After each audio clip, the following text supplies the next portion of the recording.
This video was brought to you by QS Planners. Watch video all the way to the end, please. Hey QQ, so I'm out and about right now, but let me tell you about my second schedule book that I have created. So let's start off with, I've been struggling with for the past couple of years, pre-hypertension.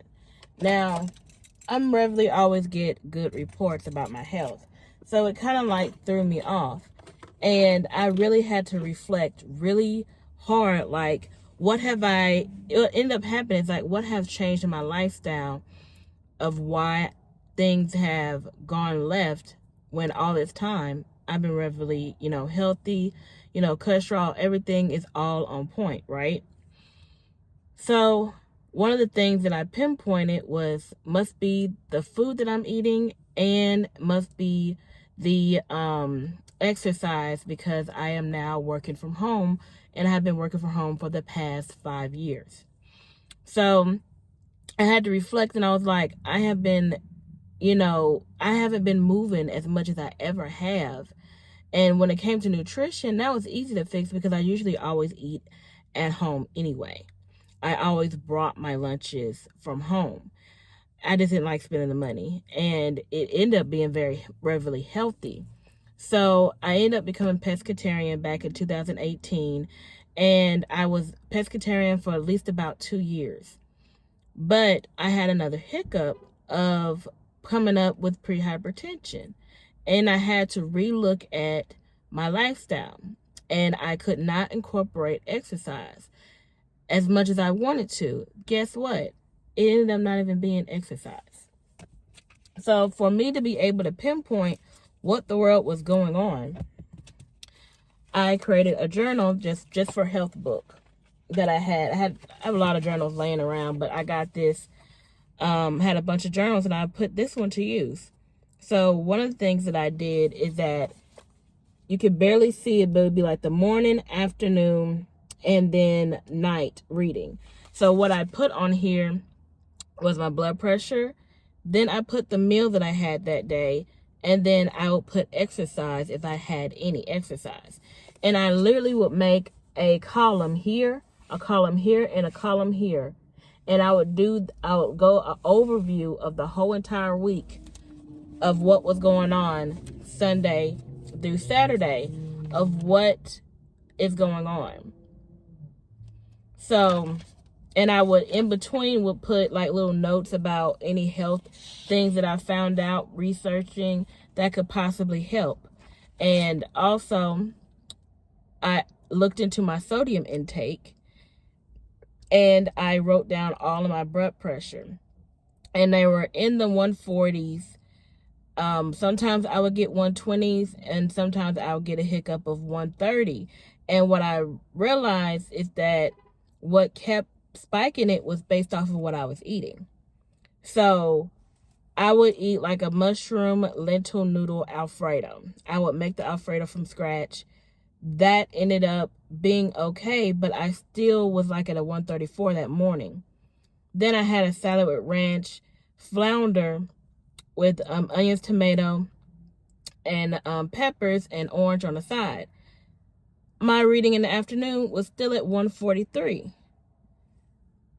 And then we go to, if you know blood pressure, you know that that's too high. You got to be roughly around 120 or less.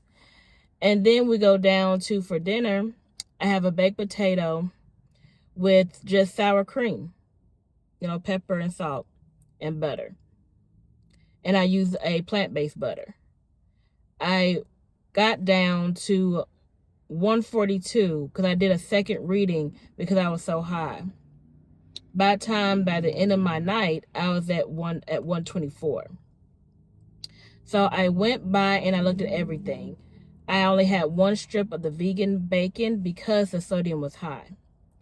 So what I ended up finding out, even though I was struggling to put in exercise, it was my sodium intake had to go down. And my sodium intake I started looking at my seasonings and all the things that I was eating, and anything that was over 100, especially in seasoning, I took it out. So anything that was in 80s, 50s, or whatever, they were fine. If I had any seasoning that was above that, I either got rid of it, or I was like, I don't need it, because I already have, like, a lot of the seasonings that were up high were the ones that were mixtures of, like, garlic and salt mixture in one little seasoning container, or they had like a mixture of different seasonings. Watch out for that. Leave those seasonings alone. Their sodium intake is extremely high. You're only supposed to have at least about 2,000 and something every day. So if your seasoning is already high and you're adding to your food that already has a certain amount of sodium in it, and you're adding your seasoning to that, then it's going to be up. It's going to be extremely high. So I was combating all of that.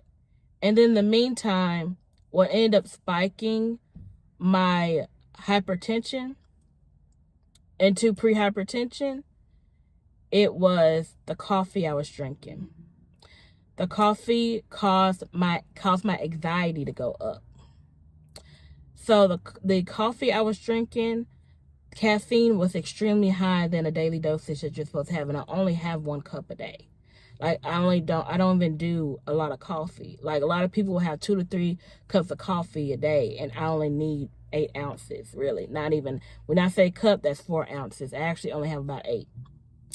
So that coffee had to go, and I went to mud coffee. Mud coffee is really good. I knew about the mushroom that's in it, which was in the other coffee, but ended up having way too much caffeine. They changed the ingredients. That's why I'm not going to speak on that coffee.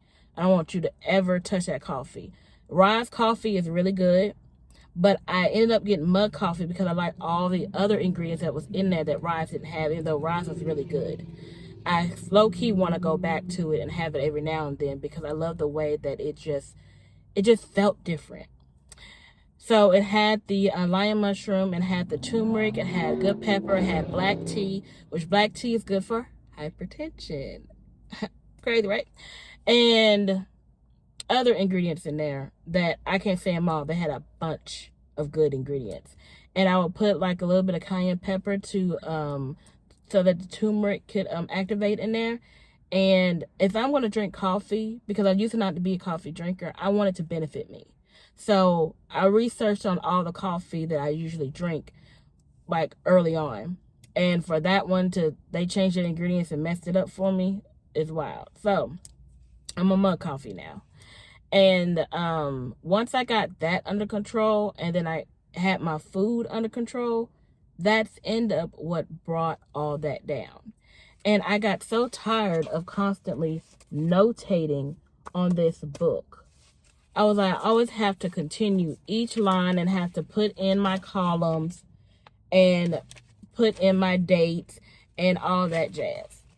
So I created this really for myself, and you guys can purchase it too on Amazon. The link will be in the description below. So right here, instead of having to write in the columns, it's right here for you. You have your blood pressure for morning, afternoon, and night. And you can also have a small little column here if it was a good, mid, or bad reading. Then you can, for your meal, you can also put breakfast, lunch, and dinner. And then you can put the sodium intake count if you want to. I didn't put my count on there. I just eyeball, okay, my reading wasn't good. I saw what I ate. I know what I did there. So I want to make sure to veer away from that. So it helps you to gauge what your intake is weekly. And then exercise. I have a date, and you can just put any exercise. It doesn't matter what it is, as long as you're moving.